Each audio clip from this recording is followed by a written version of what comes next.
Hey, everybody. Welcome to Improv FAQ at Length. This is a series of longer conversations about improv topics that have lots of questions surrounding them. And we are very happy to be joined by not one, but two special guests. Bob Wick is out. And so my co-host for this episode is going to be Julia Schroeder. Hey, Julia. And we also have our guest, Nick Armstrong, with us today, which we're very excited about. Hey, yay. And Nick, thank you so much for taking the time to talk. You are in the midst of running a campaign through the Improv Network to help out theaters that are being affected by the pandemic. And you just did like a live stream telethon yesterday, which was really great. And I wanted to reach out and just find a way to support. So I was hoping we can talk about that campaign, what people need to know about it, and how they can support and contribute to it. And then you also do work on a regular basis with the Improv Network, as well as Camp Improv Utopia, which is another organization that has pledged to help out theaters and festivals that have been affected by the pandemic. So I would love to open up the talk to those organizations as well and just give people the full story on what they are and what they do. Yeah, they're both 501c3 nonprofits. Improv Utopia kind of started, and the Improv Network was born out of that because it brought all these theaters, 10 years ago or so, all these theaters together and festivals that never had been really communicating to each other. Everybody was kind of just doing their own things, and I had traveled to some because there was some websites at the time that had it and you'd go, but we got it all together. And so now that we have, after 10 years of having this connection, having these people together, we're able to do things like this. Like, we never knew something of this size would ever happen, but we always thought like, well, what if something, we could be that resource? And I think that's what the Improv Network has become. So if you go to the improvnetwork.org, you can see now we're doing a silent auction with a bunch of like master teachers donating their classes. You can bid on them. There's a slot for Camp Improv Utopia for next year that you can bid on. There's a bunch of stuff there that you can bid on to help, raise money for theaters that are affected by the pandemic or festivals. And we will donate all of that money to pay their rents, bills, and things like that. It's almost like an improv stimulus package just for improv theaters. And I think we'll be close to around 10 grand at the end of it, I'm hoping, for this round. And I'd say this round because we know this might be a longer situation. So we're hoping that as some folks get back to work, have a little bit more cash down the line, they can help out. So later we might do a phase 2 of this. And that's where Improv Utopia kind of comes in. Also a nonprofit that is connected to most theaters in the country and the world now. And phase 2ing that down the line where people will need help as patrons decide to come back and things of that nature. We might have to be at half staff, half things for a while. So that will hurt us too. So we're trying to think not just now, what can we do down the line? And that's where Improv Utopia will probably pick up later with another stimulus package for improv theaters. Obviously, I hope theaters are doing the PPP loans and things of those natures to help them get by. If they don't, and you're hearing this and you want to talk to me about it, I can help with any theater owner that's struggling. Honestly, I have the time. I want to help you so I can use myself as a resource and tell you what I've gone through, what I've done. That's so cool, Nick. It's just so awesome to have like that organized, centralized resource of the Improv Network and you guys doing what you're doing, because I don't really know a theater that isn't struggling right now. And I even know, there's probably updated information since then, but last I heard, Magnet applied for the PPP loan and like got denied, but also, I don't know full details. I think they're like reapplying or something like that. But I'll be sure to like pass this along. I hope they reapply. It could just be an application problem, something like that. But I know like my company just got it, but we were denied the first round. Got it.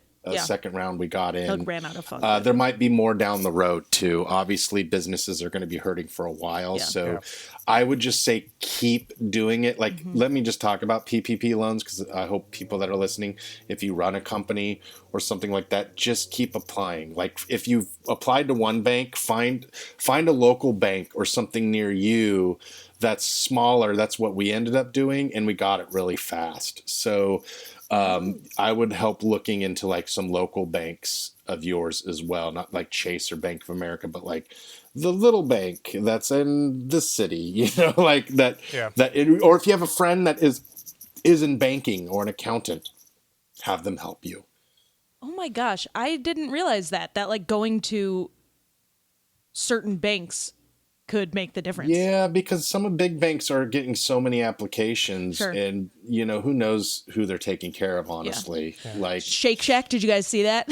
They Yeah, I swept mean- up a bunch of the money. Yeah, and Then I they mean the gave it Los back. Angeles Lakers took $4 million for Christ's And they need sakes. it. And Really? like good. And like good for Yes, them. they took $4 million of the first loan. Oh my And God. so I do feel for theaters like the Magnet, 'cause obviously I love the Magnet, such great people there, and I hope they do get it, because I know, for a place like, I run a theater in Denver, the rent's much different than a place like New York. Yeah. So like they're going to be struggling much harder because their overhead is much higher, and I get really nervous about places like that are having to deal with the high overheads.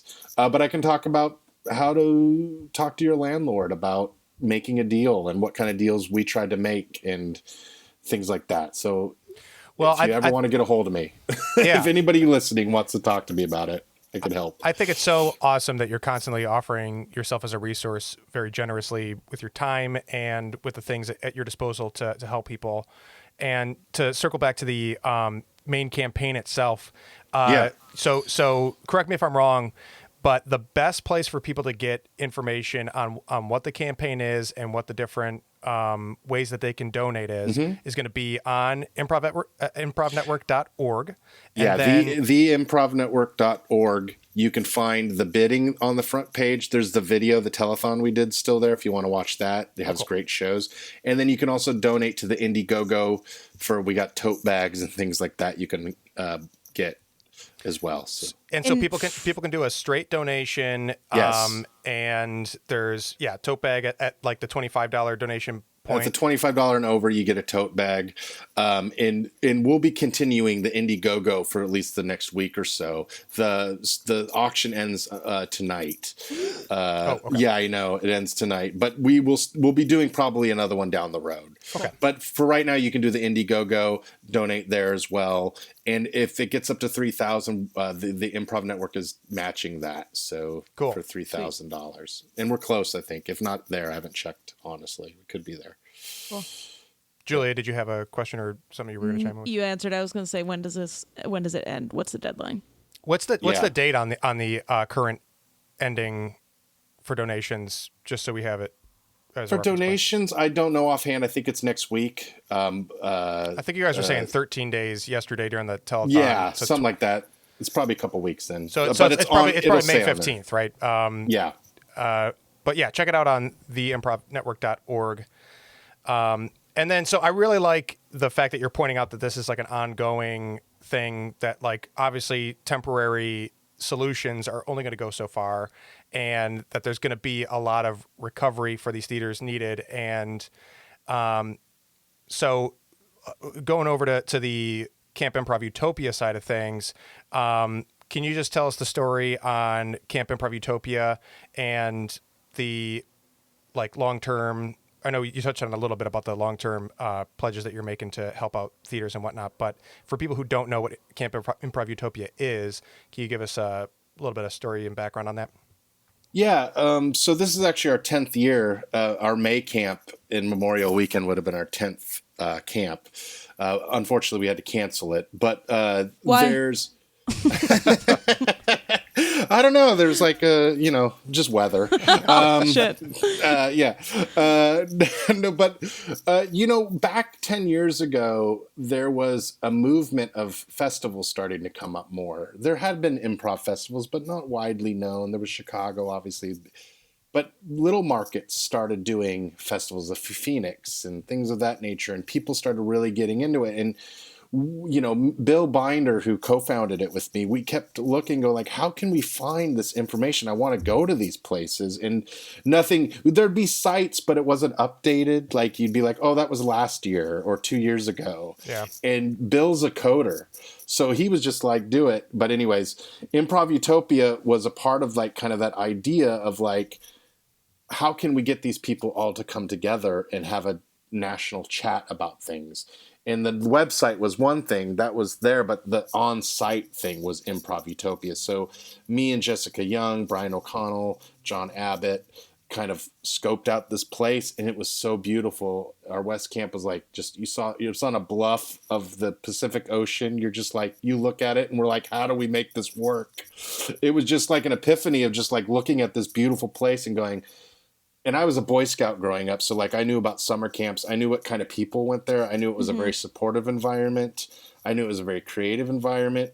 So taking that kind of thought and meshing it with improvisers who are the same, supportive, like very positive, and I thought, let's put that together. So we ended up doing it, and now it's an improv camp for adults. No kids at this one.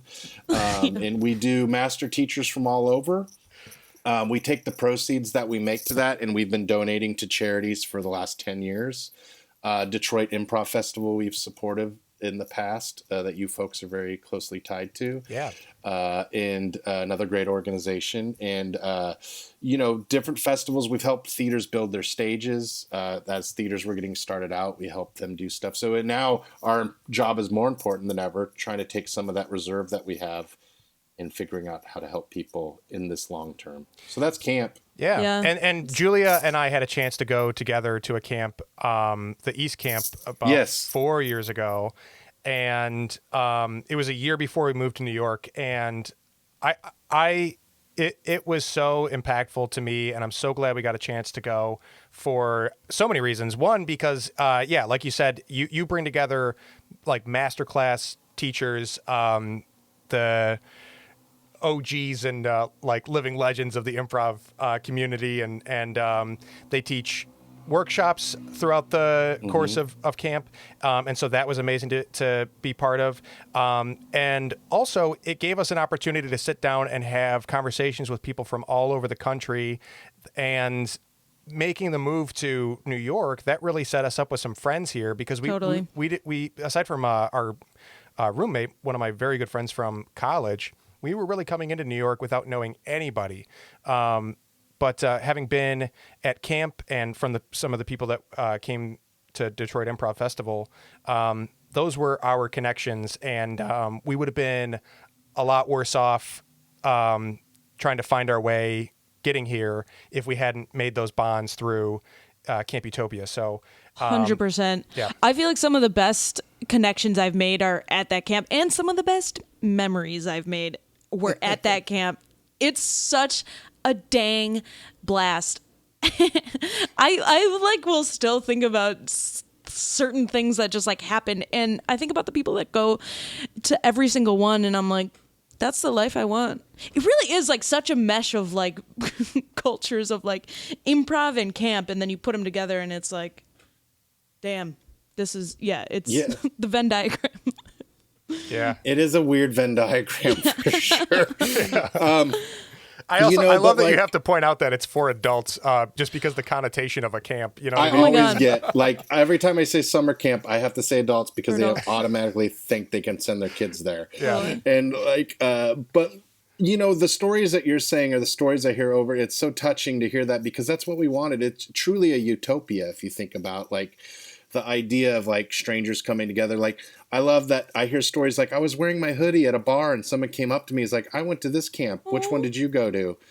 And just like not knowing each other, they didn't go to the same camp, but they bought drinks together and hung out and like didn't even know each other. Now we're friends. Like, it's just really cool to hear those stories. And that's what it ultimately was about, is connecting us on a different level and advancing us and giving that comfort. Like, cause you go to any town, I went to Europe. This is a story I'll tell you. I went to Europe. My Airbnb canceled on me. London's very expensive. Like, a hotel was just insane. Like, I didn't know what to do. So I put my thing in one of the group pages there and said, I need a place to stay. A guy I didn't even know, Phil Lunn at the time, hits me up and goes like, "Oh, you can stay with me." Oh, it's so cool. Put me up.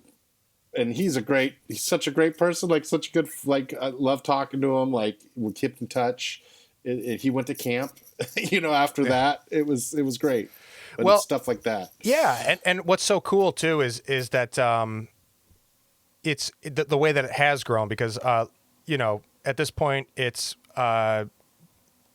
international, and I think that maybe we can start talking about the Improv Network, because one of the cool, I guess, pieces of trivia about the Improv Network is that it started out being the National Improv Network, and like you said, because of these festivals starting to pop up, it was a platform for troops to load up their bios for their teams and all their logos and all the stuff that like festivals are asking for on a regular basis anyway, and collect it all in a one location. And it took so well to the greater improv community that at this point, you had to change the name to the Improv Network because 9 Inch Nails. Is that why? They sued us, and no, I'm just joking. Oh my God, Well, I wish. look, I mean, the It would IO do had to so change much its for name. improv. Oh man, 9 Inch Nails did not sue us. I will say that. I can't believe how did gullible I write can a be. song about it. They did write a song about it called "Not Min." No, but they did not sue us. But yeah, Bill and I went over. We didn't want to just go to Europe and be like, or just say, "Hey, get on our site." So we went over to Europe, met with a bunch of people, and talked about their needs and what they were doing over there, and played at theaters, and we just stayed there for a little bit and taught workshops to pay our way through, basically, like almost backpacking. Like we went our separate and kind of divided and conquered and talked, but like. Katie Shute met some of the people from the nursery. They had was a Slapdash festival at the time. And we were just we're like, would this be something that you need? And they were like, this is great. And some of them used it and got on it. And then we were like, why don't we just do this for everybody? And if anybody wants to use it, why are we keeping it just to the United States? Europe is having such a big birth of all these great theaters and festivals or have had them. And so we included that, and we're like, well, let's just call it the Improv Network, We stressed a long time about what to rename it, and we're just like, why don't we just take national off? That was like it was right in front of us the whole time. We're like, what are we doing? Well, it was funny. I mean, if you're just naming it, first thing, the Improv Network might be like, oh, that's kind of general, but it's become such like a household name. Oh, the National Improv Network. That to change it to the Improv Network, it's like an easy transition. Yeah, it's such an easy transition, but we're like worldwide improv win. International, national. Yeah. It's like such a long browser name. Yeah. No, but anyways, that's kind of how that happened. That happened, I think, 3 or 4 years ago at this point. Yeah, and I guess the nerd in me about all this improv, kind of like those bits of history and whatnot, are like people who are getting started with improv in the last few years. That see it as the Improv Network might take for granted, or just not, it might not dawn on them that like, oh, there was a time not too long ago when it was really hard for improv theaters across the country and internationally to make these kind of connections, and that it started and grew into that. I don't know. For me, I just know that like that would be something that would be like, wow, that's pretty cool. That was kind of like the original spot for the wider improv community to start making connections and become that large scope improv community. Brian O'Connell would say it's the WWE of things, because he says the wrestling circuit used to be regional, North Carolina there, but then this organization brought it all together. Brian loves wrestling, of course, but he's right in a way. We were a lot of regional theaters. And all these things were coming up, and Bill and I said, look, we don't want the big theaters just to be the only ones, having these things, and like they should, and they still do great. But we wanted small markets to have the same opportunities if you couldn't travel to Chicago or didn't have the money to do these things. That we can give you the same kind of resources that everybody else has and kind of level the playing field. And hopefully we've helped in a little, you know, we're not obviously responsible for everybody's theaters, but like helping them push the festivals along and also giving them guidance, writing blogs, telling them how to run them. Yeah. We also think on the organizer end of it, you know, me doing festivals, I find the Improv Network so useful because I can just download everybody's info. I don't have to track people down for stuff. It's just all there. So I don't have to worry about the submission process. I can worry about the actual thing that matters is the festival and taking care of people and making sure people are having a great experience. So all the admin gets kind of easily done and you're not spending hours. Like I remember before that you'd spend so many hours like, I need your video or I need your logo. Like, you know, it takes a lot of work to do that stuff. It's a lot of work on troops too, to be like, you know, not everybody has their own method for doing that. Yeah.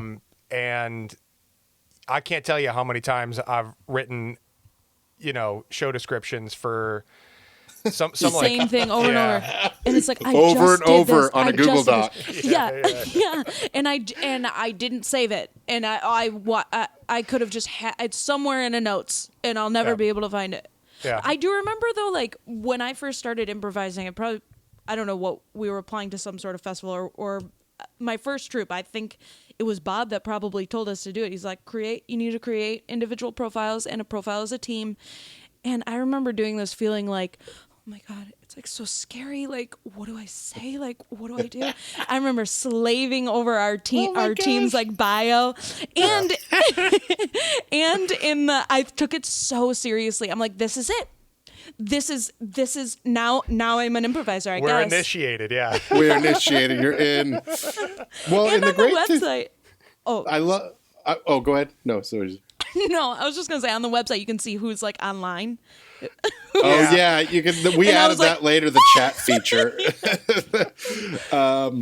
Yeah, it's, and we also noticed that people that are on the site are the people more willing to travel to festivals and do that stuff. So you get if you're gonna go to that length to get that organized about your troupe, that's someone I want to see. It was harder, I think, before.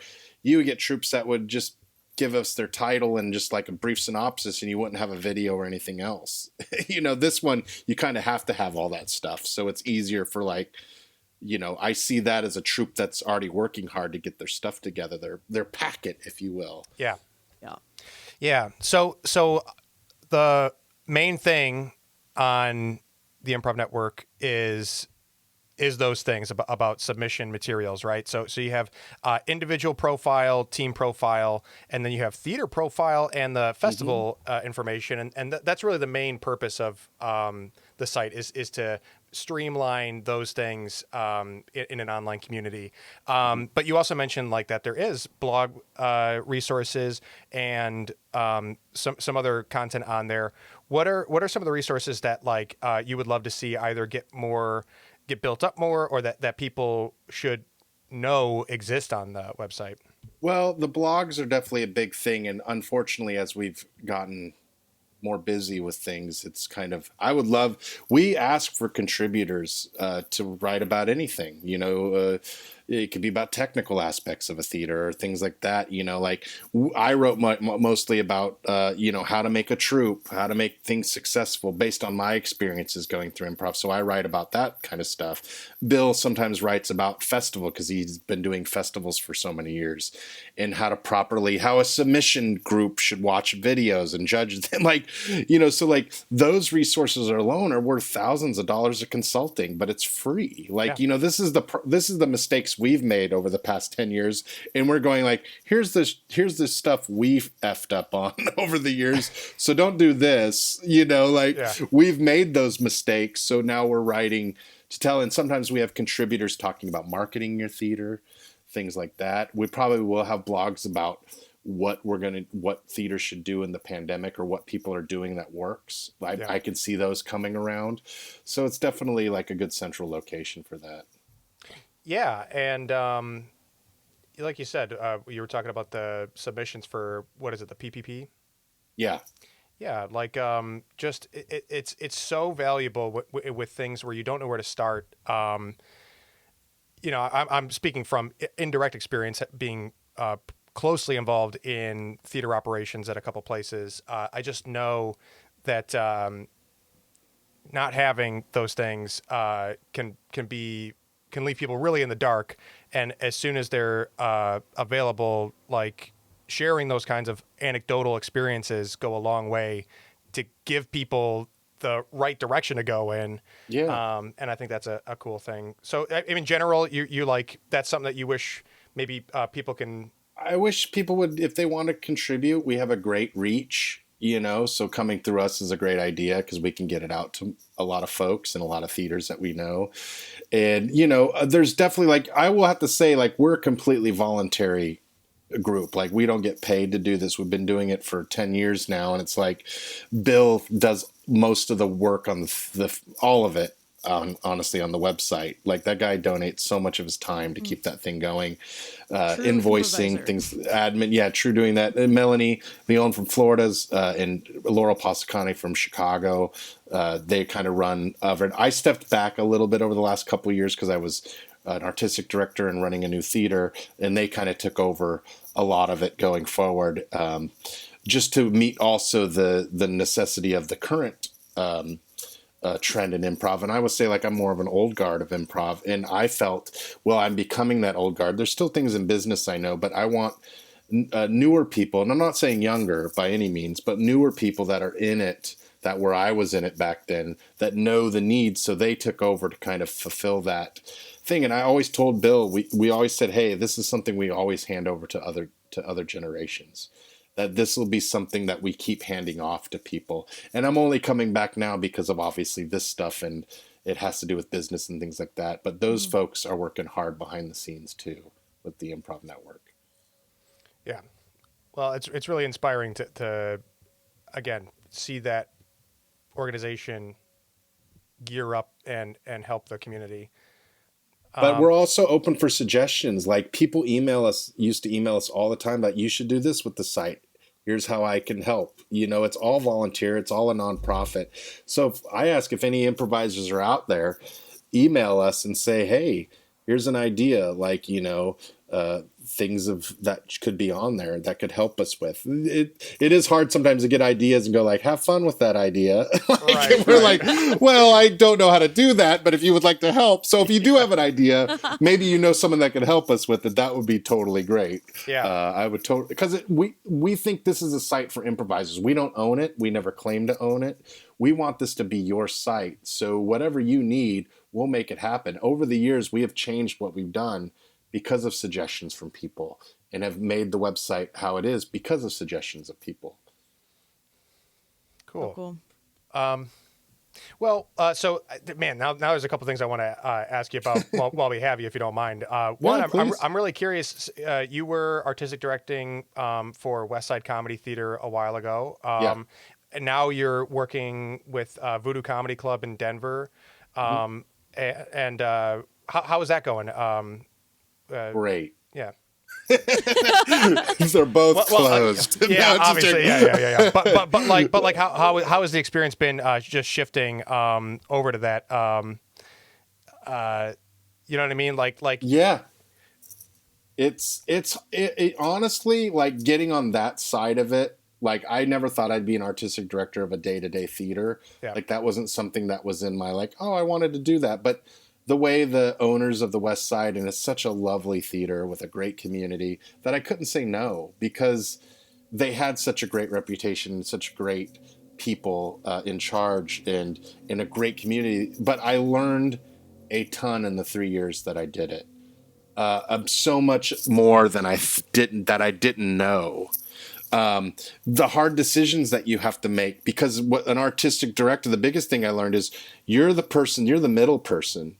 You're the person that has to make artistic decisions that help them on their journey, but business decisions that affect those people sometimes. Yeah. And that's a really hard, that's a crazy Venn diagram. It's sometimes a really shitty Venn diagram. Yeah. Because you have to hurt people's feelings sometimes, and that, as a leader, and I'm not like Improv Utopia is everybody can be here and it's great, and that's me. That's me at my core. I'm a person that's like everybody, but sometimes in a business like Westside, it's not competitive by any means, but there are hard decisions you have to make that is a business decision that does affect the artist, and that was always the thing I had to learn how to balance that and how to really listen to the community. You're like the president, basically, making It's a these thankless decisions. job, yeah. And you can't make everyone happy. It's just impossible. Yeah. And then when you become an owner of a theater, like Voodoo Comedy, it multiplies by 2. But like the great thing about that is I've learned the lessons of that, and that actually inspired me to own a theater, because I was like, look, there are decisions that are hard to make, but overall you're doing a great service by providing this for the people, a home for people to come and play. And that's 90% of it. There's 10% of it that's hard, and you have to make bad decisions, or you stumble through a decision that was wrong, but that's no one's perfect. Like improv, you'll never be perfect at it. You're never going to be a perfect business owner or a perfect artistic director. Yeah. I mean, yeah, that's exactly what I was wondering is just like shifting from the nonprofit to the business end of things. It must just be a whole crazy learning curve. On the while the theaters are closed, how has it been trying to keep the community connected or intact? What have been some things that have like worked for you, or challenges that you are still trying to figure out?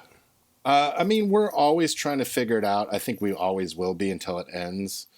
But I found success. Like, the improv community doesn't change. That's the great thing. Like, they're going through this. They're having a harder time, obviously, but they're still who they are at the core. And they've been so supportive in each of the communities I'm involved in. And the thing about it is, online classes have definitely worked. A lot of people are doing it. And those in community, you have to understand, a lot of people are just sitting at home twiddling their thumbs, and they want to see people and they want to do improv, even if it's online. I just say try it. You'd be surprised at who wants to be there. And sometimes for their mental health, just having that is like a great outlet. So try it. If you're not trying it, you're really missing out on an avenue to help people. We have someone at the Voodoo, Liz Matthews, who's a part of our theater there, a wonderful person. She kind of organizes the community hangouts. So she has like a happy hour, like she does these things. So she brings the community together, and we can come together on Zoom and do like events just for the community. So there's a multi-prong attack to it, and then people that want to get their itch in performing, we're trying to figure out shows that work for Zoom. So we've challenged them to come up with ideas that work for the medium, rather than doing just a Herald or something like that. So we have like game shows and things like that. So it's been really fun to challenge the community. So it's a multi-prong attack, but at the end of the day, the community still wants to be involved and active. And I think, like, again, as owners, this is their theater. We just happen to run it. I always say it's a community run theater. So like, you tell us what you want. We just have the wherewithal to do it. So like, that's kind of where we are with that stuff. And like Westside's doing similar. I feel like that's a theme for you. It's just like improv is what it is, and you're there because you have the resources and you have the knowledge and you have all of these skills. But it sounds like you just really like. I mean, and I know this to be true of you, is you just like are fully there to support everybody else. And it's just like a very humble perspective you have for everything that you do. Yeah. Well, I've always, like, when Josh and I became busy, Josh Nichols is the other owner, and Steve Wilder, who used to own it. We said, if we can't run our improv theaters like we would run or do improv with that nature of support things, then we shouldn't be in this business. And I think you'll find that some of those bigger companies that have gone against that have failed and have hurt themselves by making it all about the money or trying to grow so big to make these millions of dollars. And it's not about that. I make a living doing it. Don't get me wrong. But like, I'm not looking to become a millionaire to do it. Like, I just want to make a living doing it and give people an opportunity, say in Denver now, to have the opportunity I had going through LA and being IO, like you said, meeting people in New York and having that comfort zone and having your crew, your tribe, like that's what it's all about, for me. And for Josh too, we feel that same way. Is like, let's provide the venue and let everybody else run it. Yeah. Well, that's so cool. Man, last thing I want to ask about is, and then we'll bring it to a close, is so you released a previously unreleased episode of a podcast project you were working on with you and Kevin Dorff, and the first episode was talking with Craig Kakowski about the JTS Brown.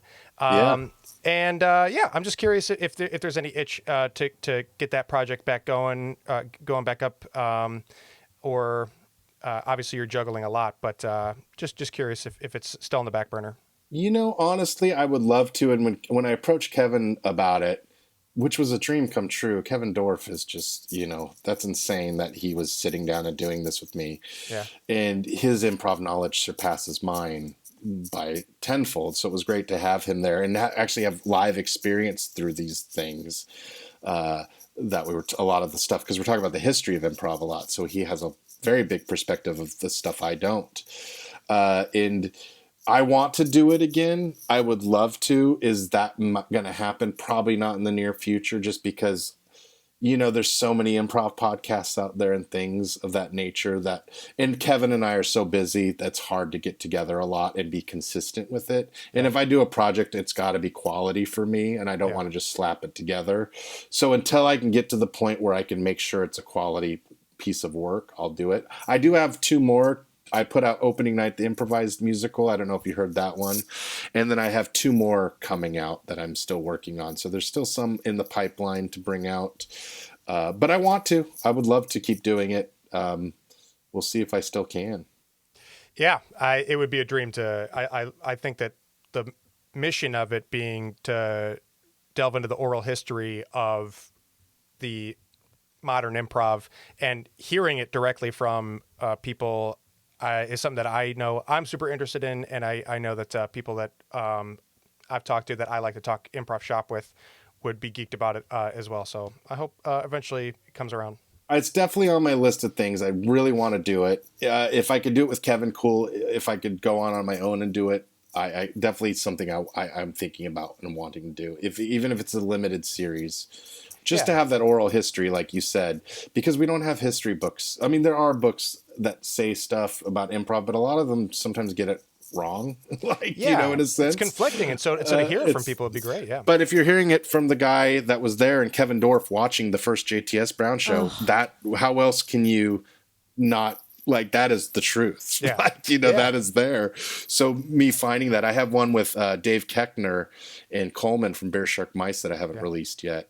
That talks about their upbringings in LA, coming with Beer Shark Mice in the LA scene that just started basically. So that's interesting too. Cool. Yeah.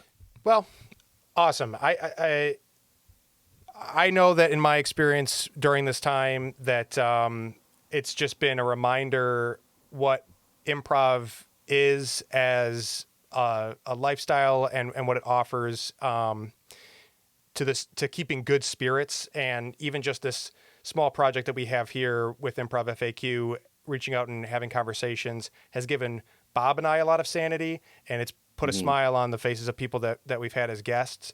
And so I just can't tell you how much I admire what you're doing, because I can just feel on that big of a level how much you're impacting people across the country and beyond. So thanks for the work that you do, and thanks for joining us. This was a really great conversation. Thanks for having me, and thanks for the kind words. It's really sweet. Thank you. Absolutely. Great. Well, thanks for letting me be here. Yeah, Julia, it's so good to see you. I know you too. To see you twice in a weekend. It's insane. It's crazy. It's insane. Let's do it again. Yeah. We will make sure that we post all the relevant links of stuff that we talked about here, Nick. Cool. And I'm going to do a quick turnaround on this to get it posted. Thanks everyone for listening on Improv FAQ at Lightning.